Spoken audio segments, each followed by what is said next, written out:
जलील साहब ने ये बात कही है कि 2024 में नरेंद्र मोदी को दोबारा वजीर आजम प्रधानमंत्री बनने से रोकना है। हम भी यही चाहते हैं, कि इंशाअल्लाह नरेंद्र मोदी तीसरी मर्तबा देश के प्रधानमंत्री ना बने। कोई बिहार पटना में मीटिंग हुई, लोगों को बिठाया गया, बातचीत हुई। मैं इम्तियाज जलील साहब की बात से मुत्तफिक हूं, मगर ये लोग जो सिर्फ अपने आप को बड़ा समझते हैं और इनको बड़ी गलत फहमी है कि वही हरा सकते नरेंद्र मोदी को। मेरे प्यारे, याद रखो मेरी इस बात को, जब तक तुम कमजोर और मजलूमों को साथ नहीं लोगे, तुम जुल्म का खात्मा नहीं कर पाओगे। ताकतवर लोग बैठकर एक ताकतवर को हराएंगे तो फिर कोई मजा नहीं है।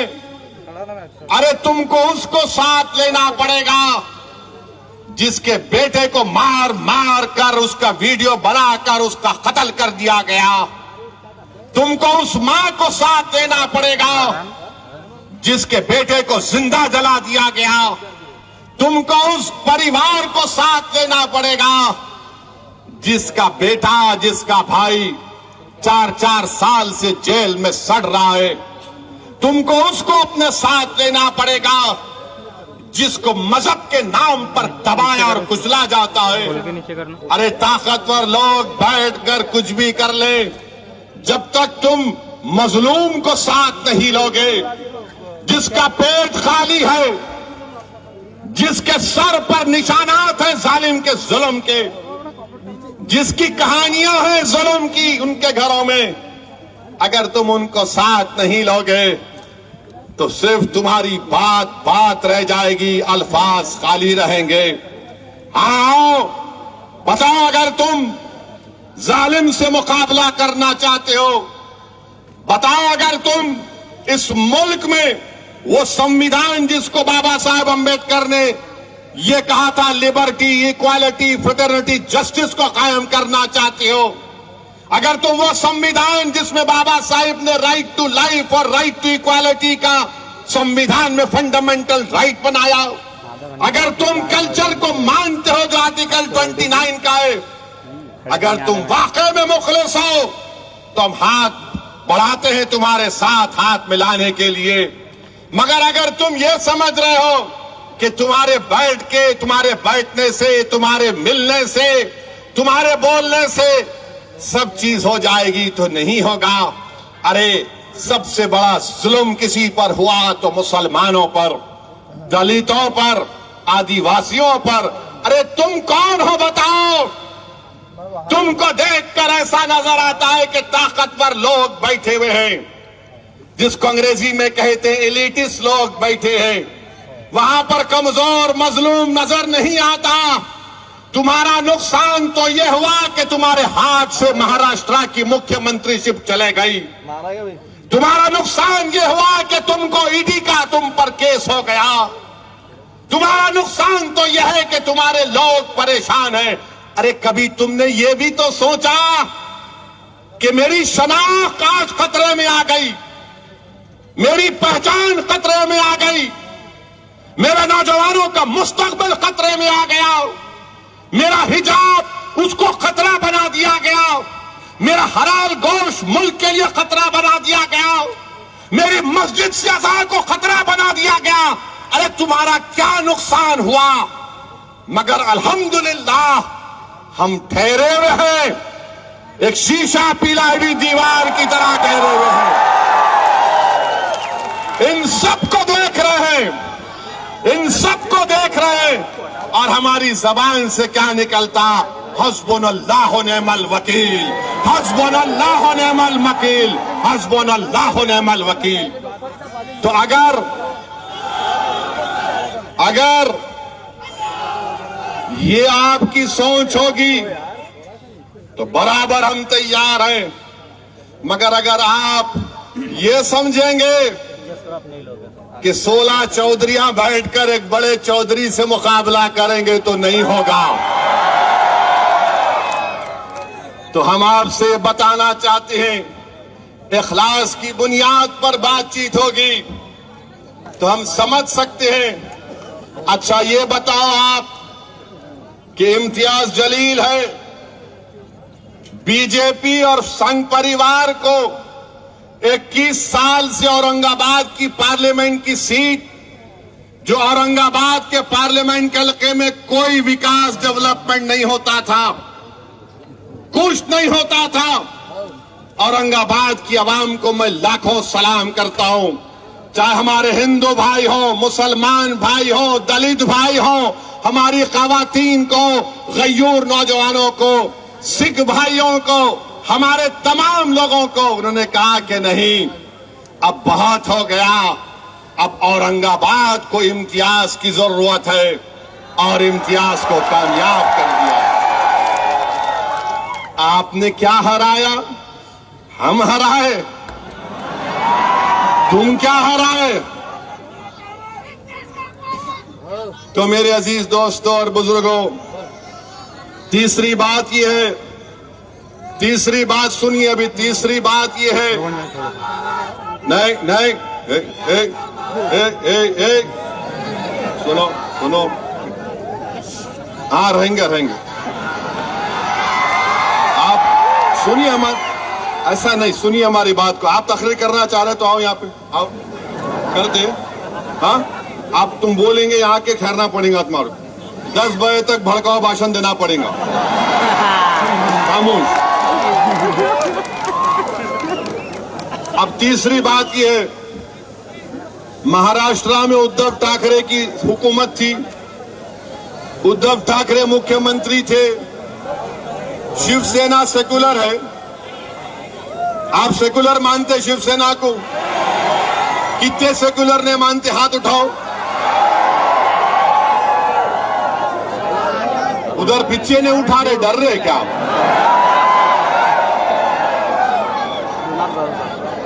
अब क्या हुआ? कांग्रेस, राहुल गांधी और शरद पवार मिलकर उद्धव ठाकरे को बोले आप सेकुलर है, आप मुख्यमंत्री बन जाओ। अरे ये क्या है बाबा?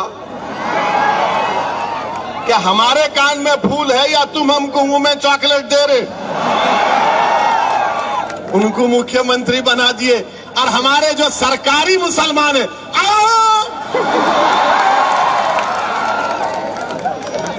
ये सरकारी अरे नहीं भाई, ये उन्हें नहीं तो इन्हें।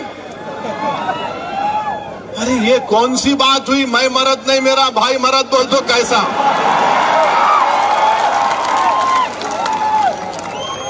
अरे आप बताओ, ये सेकुलरिज्म है? मैं यही तो पूछ रहा हूं, मगर पवार साहब नहीं मानेंगे मेरी बात को, बोलेंगे नहीं ये भड़काऊ भाषण देता है। अच्छा वो हो गया। अभी इम्तियाज साहब अपने भाषण में बोले कि सुबह 6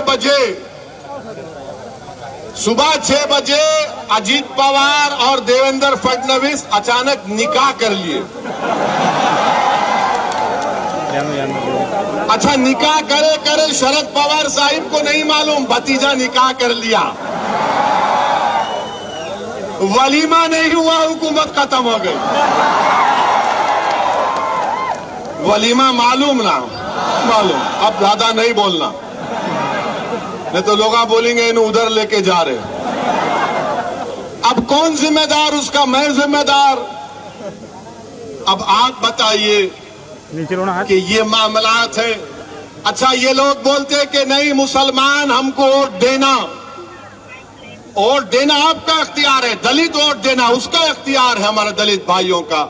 मगर आप बताइए, आपने मुस्लिम अकलियत को रिजर्वेशन क्यों नहीं दिया उद्धव ठाकरे? क्या एक मराठा का बच्चा डॉक्टर बनेगा? मुसलमान मोची का बच्चा डॉक्टर नहीं बनेगा। एक मराठा का बेटी आईपीएस अफसर बनेगी, तो क्या एक टीचर की बेटी आईपीएस अफसर नहीं बनेगी जो मुसलमान है? मगर आपने नहीं दिया। हमारी गरीबी यह है कि 83% महाराष्ट्र के मुसलमानों के पास एग्रीकल्चर लैंड नहीं है। 56% मुसलमान के पास कोई एसेट नहीं है और सिर्फ 0.7% मुसलमान जो महाराष्ट्र के वो सालाना 3,60,000 उनकी आमदनी है, यानी 1% भी नहीं है। मगर हमको रिजर्वेशन नहीं देंगे। उद्धव ठाकरे बोलेंगे मराठा को मिलना बराबर मिलना, मगर हम क्या गुनाह करें? दो आप मराठा भाइयों को बहनों को, मुस्लिम भाई बहन को भी दो, मगर नहीं। मराठा ताकतवर होगा, मुसलमान गरीब से गरीब होगा, मगर वोट इनको देना पड़ेगा। अरे तुम खुल के क्यों नहीं कह देते कि हम तुमको हमेशा कमजोर करके रखेंगे, हम तुमको हमेशा भिखारी बनाकर रखेंगे? बोल दो, खुल के बोलो।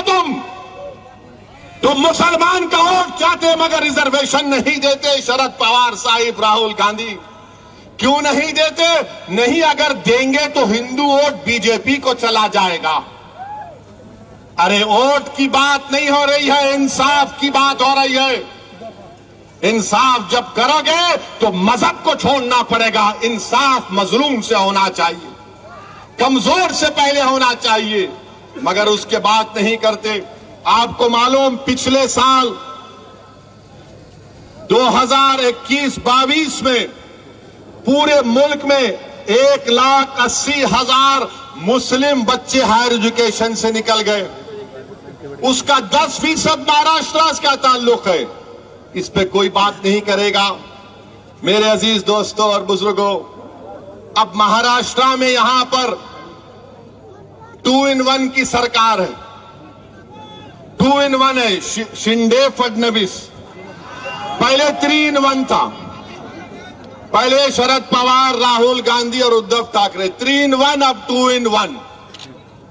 अब ये 2-in-1 की सरकार ने अपने दौरे इख्तिदार में 50 हेट रैलीज करवाए, 50 हेट रैलीज करवाए। लव जिहाद हो रहा, लव जिहाद हो रहा। फडणवीस साहब, मैं चैलेंज कर रहा हूं आपको। आप बोलेंगे, आप ये रिकॉर्ड पेश कर दो। अगर दोबारा बोलेंगे तो यहां आना पड़ेगा।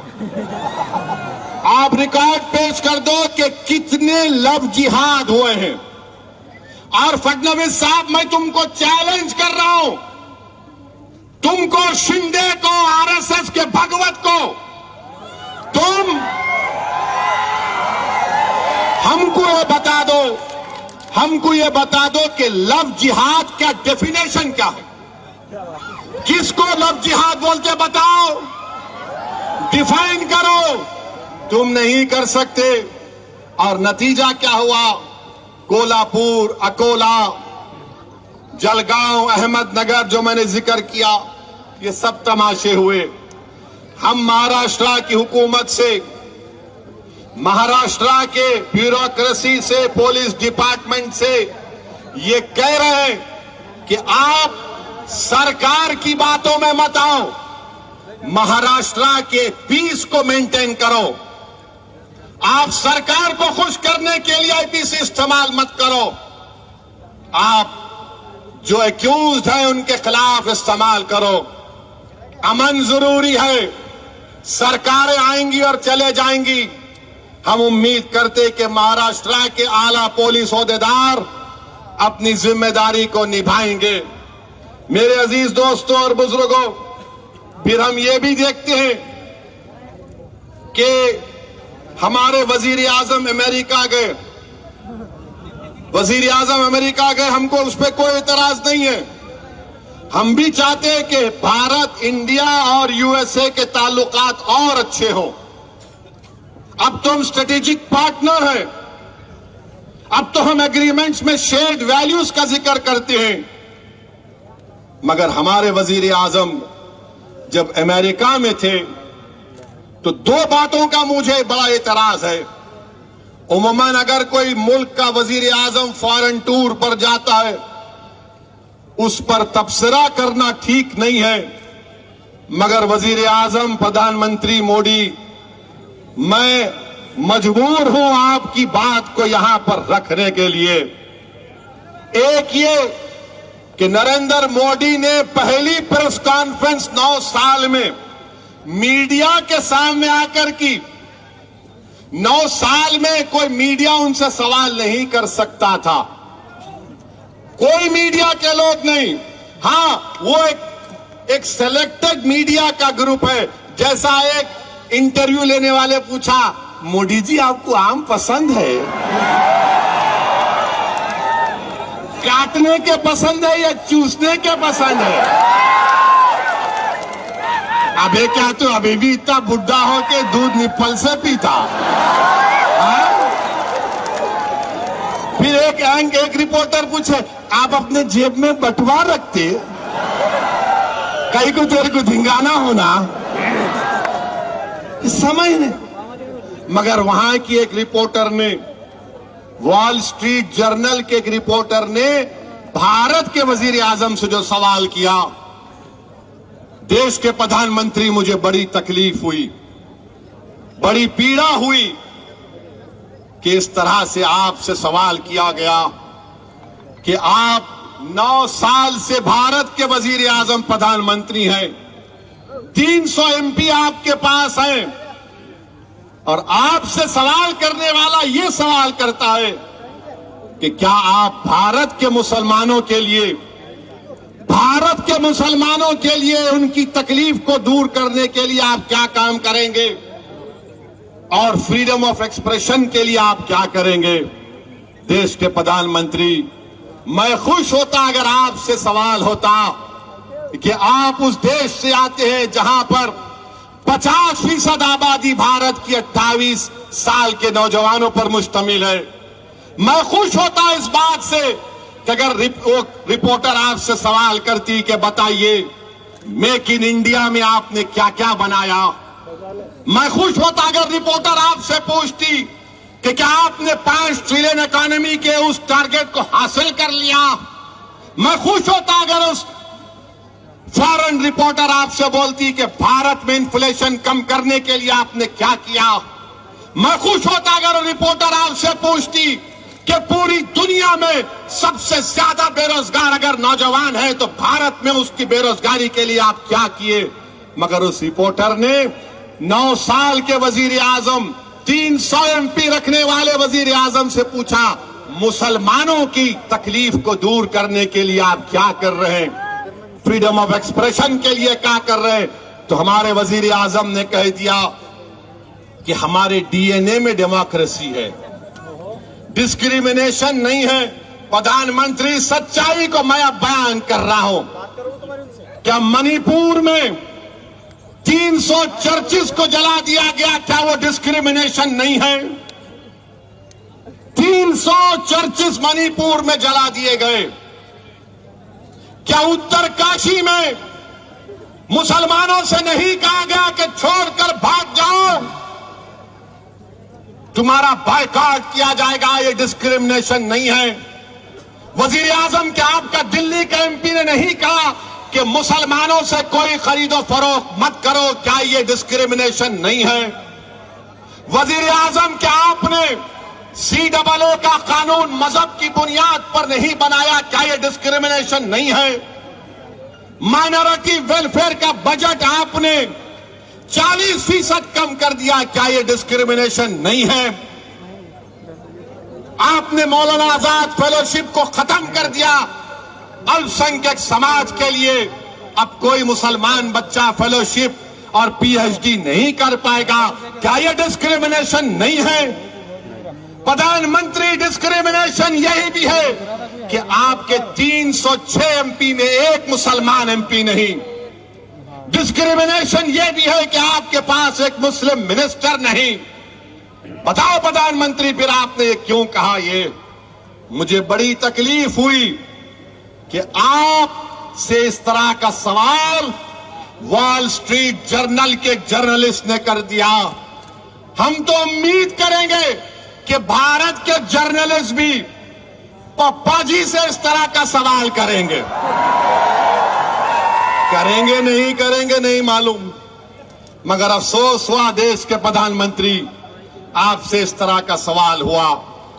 दूसरी बात, जो देश के प्रधानमंत्री वजीर आजम ने वहां की कांग्रेस को तकरीर की, जिसमें अमेरिका के पार्लियामेंट, कांग्रेस और सेनेटर्स बैठे हैं, उसमें प्राइम मिनिस्टर ने कहा कि हमको 75 साल की आजादी 1000 साल की गुलामी के बाद मिली।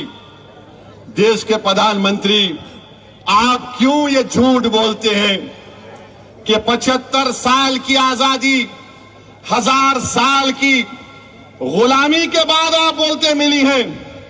तो फिर देश के प्रधानमंत्री, आप ये बताओ कि अगर 75 साल की आजादी जो हमको मना रहे 1000 साल की गुलामी से मिली, तो फिर अंग्रेज तो 200 साल हुकूमत किए। क्या मराठा लोगों की हुकूमत नहीं थी? क्या पेशवाओं की हुकूमत नहीं थी? क्या चोलास की हुकूमत नहीं थी? क्या विजयनगरा की हुकूमत नहीं थी? क्या यादवा हौसला की हुकूमत नहीं थी? क्या गुलाम जिसका नाम मलिक अंबर है उसकी हुकूमत नहीं थी? प्रधानमंत्री, आप कहां भूल जाते हैं? आप खाली एक ही आंख से देखते, बस वो दिख गया, वो नहीं छे। प्रधानमंत्री, लाल किले पे जो खड़े हो कि आप 15 अगस्त को झंडा लहराएंगे, ताजमहल, ये सब क्या है? ये भी तारीख का हिस्सा है प्रधानमंत्री, हिस्ट्री का हिस्सा है। मगर जो 500 साल पहले हुआ, आप असदुद्दीन ओवैसी से पूछ रहे, तुम बोलो है? अरे भाई साहब, हम जो है बाबा आदम की औलाद हैं। सुने फडनवीस, हम बाबा आदम की औलाद हैं। और बाबा आदम जब दुनिया में पहला कदम रखे तो हिंद में रखे, तो जब अब्बा यहां पे कदम रखे तो ये अब्बा की जमीन हो गई,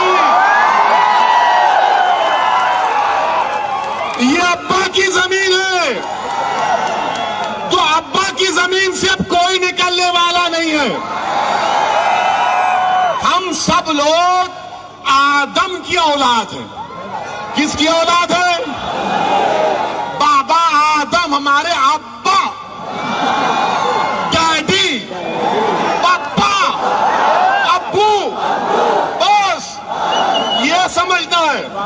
मगर इनकी औलाद, उनकी औलाद, अरे तुम क्या औलाद की एक्सपर्ट हो क्या? तोबा तोबा, ऐसा नहीं होना, ना ना। अच्छा, अब आप इन्हें फोटो रखा तो भारत का जब कॉन्स्टिट्यूशन बना, भारत का जब आईन बाबा साहेब अंबेडकर बना दिए, उसकी पहली किताब में बाबा साहेब अंबेडकर ने पहली किताब बनाई। जितने कॉन्स्टिट्यूएंट असेंबली के लोग थे उन सब ने उस पर दस्तखत की। उस सब पर, सुनो भाई, उस सब पर उन्होंने साइन की।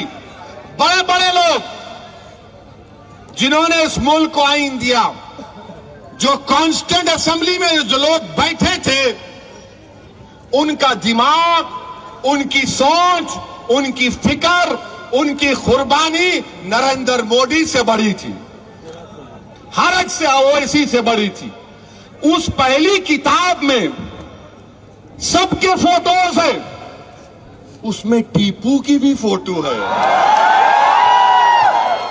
आप निकाल दो उस फोटो को, आप निकालो ना उस फोटो को, दम है तो निकालो। उस पहली किताब जिसको हमारे कॉन्स्टिट्यूएंट असेंबली के 4 फादर्स ने साइन किया, फोटो निकालो। अकबर की फोटो, झांसी की रानी की फोटो, गुरु नानक की फोटो, राम सीता लक्ष्मण की फोटो, गौतम बुद्ध की फोटो, महावीर की फोटो। अरे यही तो भारत है। मगर इनको 1000 साल में इनको विजयनगरा याद नहीं आता, चोलास याद नहीं आते। प्रधानमंत्री, और एक बात आपसे हम पूछना चाह रहे हैं। ये बराक ओबामा जानते? बराक ओबामा को अमेरिका के प्रेसिडेंट थे, उन्होंने दिल्ली को आए थे, हमारे प्राइम मिनिस्टर उनको अपनी हाथ से बड़ा नजाकत से चाय डाल के पिलाए थे, चाय डाल के पिलाए थे। उन्होंने अपने इंटरव्यू में बोल दिए कि भारत में मुसलमानों पर जुल्म हो रहा है। और नरेंद्र मोदी क्या बोले थे उनके बारे में कि बराक, ऐसा ही कहा था, वीडियो देखो, मैं और बराक कैसी गुफ्तगू कर, तू तड़क की बात करते। प्रधानमंत्री जब तू तड़क की बात कर रहे तो ये बराक ओबामा इस तरह की बात क्यों कर दिए। बहरहाल मेरे अजीज दोस्तों और बुजुर्गों, हमारे देश में ये जो फिरका परस्ती का जहर बढ़ रहा है, इसको रोकने की जरूरत है।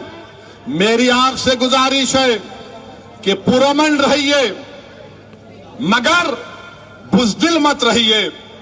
अमन को मजबूत करिए मगर खौफ को करीब आने मत दो।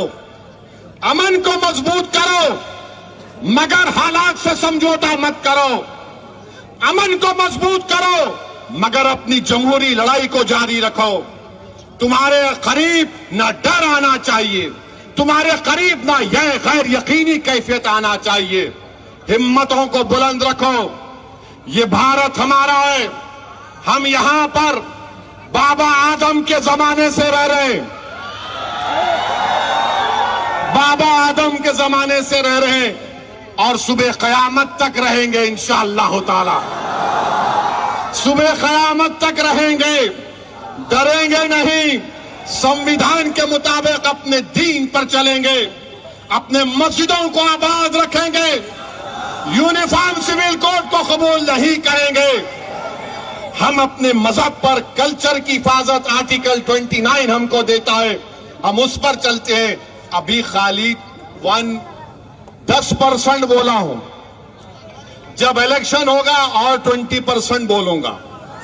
आप आएंगे ना, आएंगे ना, या खाली ऐसा ही बोल रहे और वोट देंगे ना, पतंगू देंगे ना, या फिर डर के बोलेंगे नहीं उनको दे, नहीं अपनी पार्टी कांग्रेस पार्टी, अपना लीडर इम्तियाज, अपना लीडर गफ्फार कादरी।